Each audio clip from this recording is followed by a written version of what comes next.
Parthenogenesis, हाँ, इसमें ये होता है कि जब कोई भी इंडिविजुअल जो है विदाउट फर्टिलाइजेशन जो है वो डेवलप हो जाए, ये ख़ास किस्म की एक रिप्रोडक्शन होती है, एसेक्सुअल रिप्रोडक्शन होती है, जिसमें एक्सचेंज ऑफ मटेरियल जो है वो इन्वॉल्व नहीं होता, आप कह लो, ठीक है। तो इसको हम कहते हैं when an individual develops without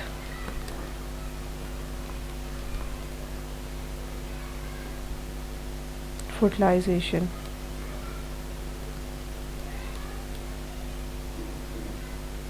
Haploid individuals are produced.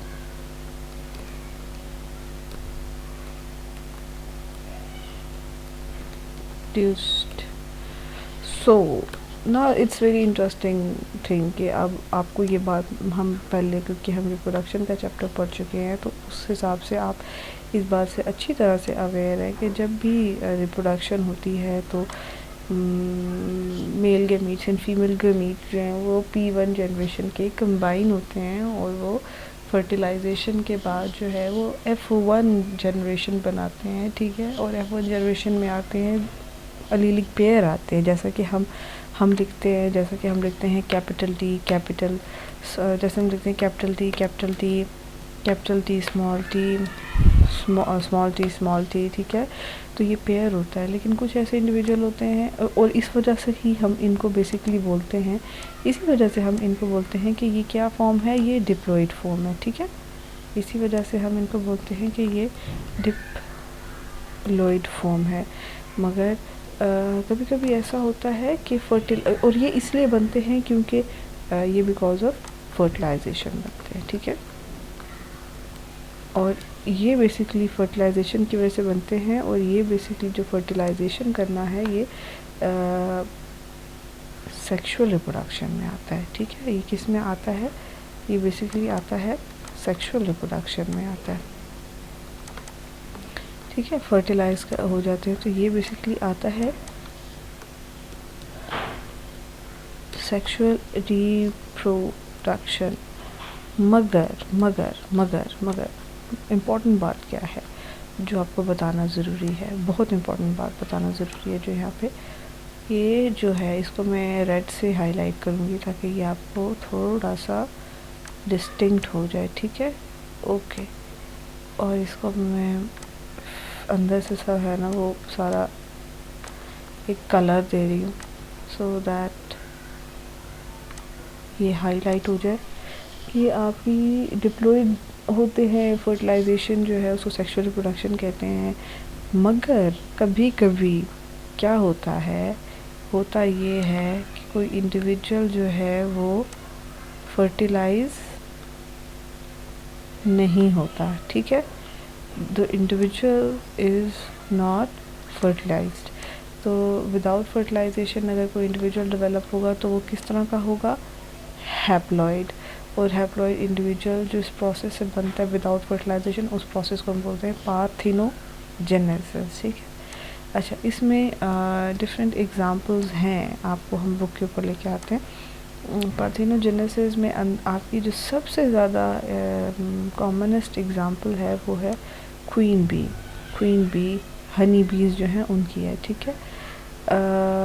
एक तो ये कि फिशेस भी हैं, फ्रॉग्स भी हैं, और कुछ इंसेक्ट्स हैं वो पार्थिनोजेनेसिस करते हैं, लेकिन हनी बी की एग्जांपल जो वो सबसे ज़्यादा दी जाती है। इसमें ये होता है कि जो हनी बी के अंदर जो मेल हनी बी होती हैं वो हैप्लॉइड होते हैं, वो पार्थिनोजेनेसिस से बनती हैं, जबकि जो फीमेल बीज होती हैं वो डिप्लॉइड होती हैं, ठीक है। फीमेल बीज जो हैं वो डिप्लॉइड होती हैं, वो उनमें 2 सेट ऑफ क्रोमोसोम होते हैं, जबकि मेल में 1 क्रोमोसोम होता है, ठीक है।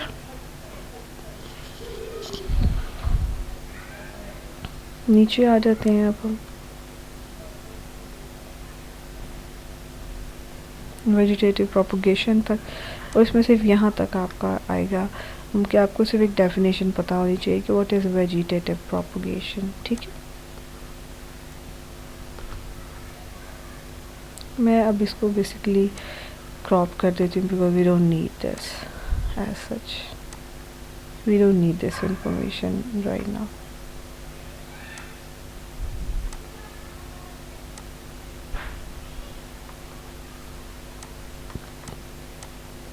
इसको हम अगले उसमें डिस्कस करें.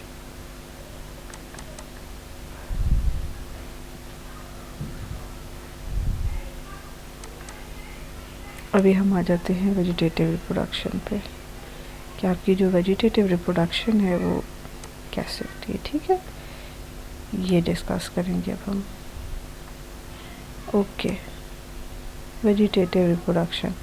हाँ जी, वेजिटेटिव रिप्रोडक्शन में बेसिकली ये होता है कि जो डिफरेंट एक जो प्लांट होता है उसके जो डिफरेंट वेजिटेटिव पार्ट्स होते हैं उनको यूज़ किया जाता है प्लांट की रिप्रोडक्शन के लिए. ठीक है, कि the vegetative parts of the plants are used for its reproduction.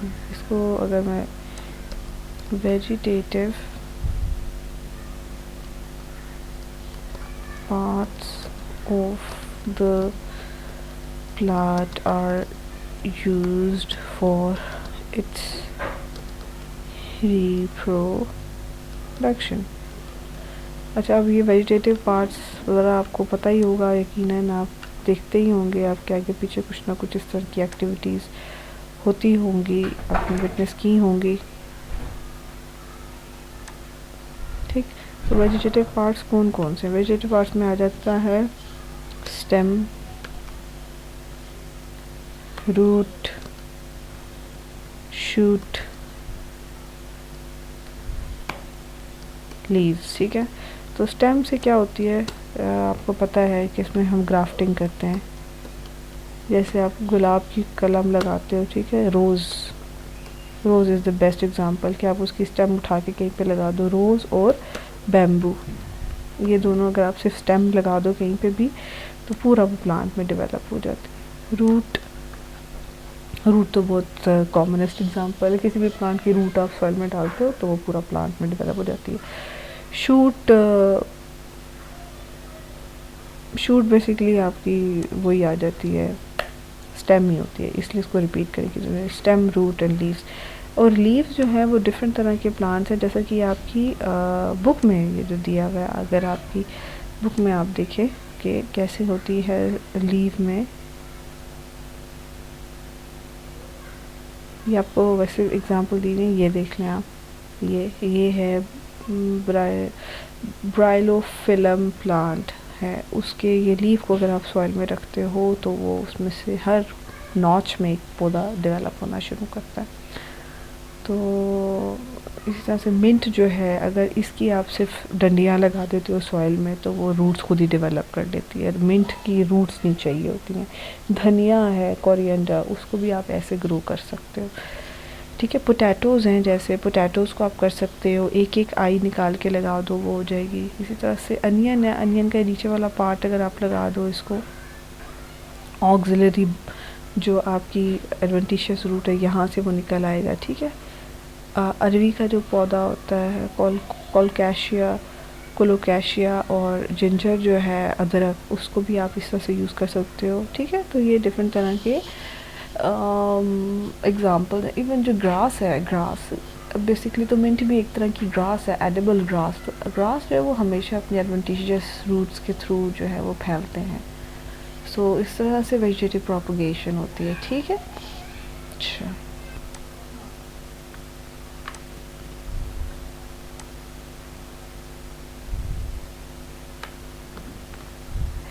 So today we discuss many types of sexual reproduction, asexual reproduction in living organisms. ठीक है, plants and animals. तो animals में होने वाले जो mostly हैं उनमें budding है, binary fission है, spore formation है, parthenogenesis भी है और fragmentation भी है. ये animals में है. plant में mostly vegetative propagation होती है और parthenogenesis होती है. banana is also an example.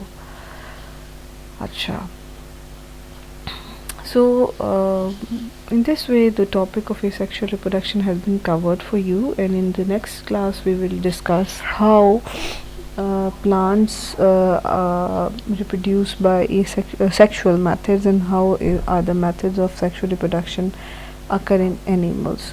So read all the things with great care, and if you have any questions and queries, you can ask in the class. Thank you for your listening.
तो